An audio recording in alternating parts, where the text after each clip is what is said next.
people ask all the time, is the movie true? Yes, the movie is true. It's over 90% accurate. Just a few little things have changed. All right, the radar gun on the side of the road didn't happen. I lived in San Angelo and I drove back and forth to Big Lake. It was 70 miles each way every day. I saw that thing every day for 2 years.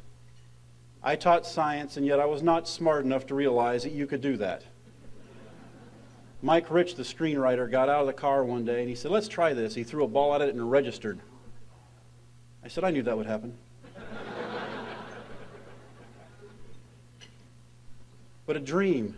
And on National Prayer Day, you guys have asked me to come to Lake Charles, and I think that's incredible because I think God had everything to do with why I'm here. Certainly the dream of baseball that he showed me in a different way than I wanted. I wanted it when I was 19. It took until I was 35. The producers on the movie set, that was the first movie they had done in production. The director, John Lee Hancock, that was the first movie he had directed. Disney made a G-rated movie about a Major League Baseball player. Dennis told everybody it was because my life was G-rated. But it was a lot of firsts for people.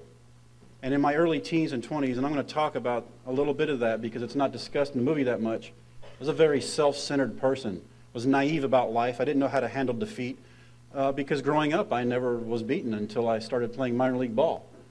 And it was hard for me to learn that everybody that played baseball had that dream of being a Major League Baseball player. I don't know why it was so hard to imagine. There were 100 pitchers there on my first day of camp. But it took until I was 35 to gain respect for the game that I didn't have when I was 19. Life helped me gain that respect. Living and making mistakes and having to make choices and choosing different roads. People tell me all the time, don't you think you were selfish for doing that? Well, how was I selfish? You know, I was a teacher. My kids talked me into this. I did it as a lark. I thought I was going to embarrass myself, and it worked.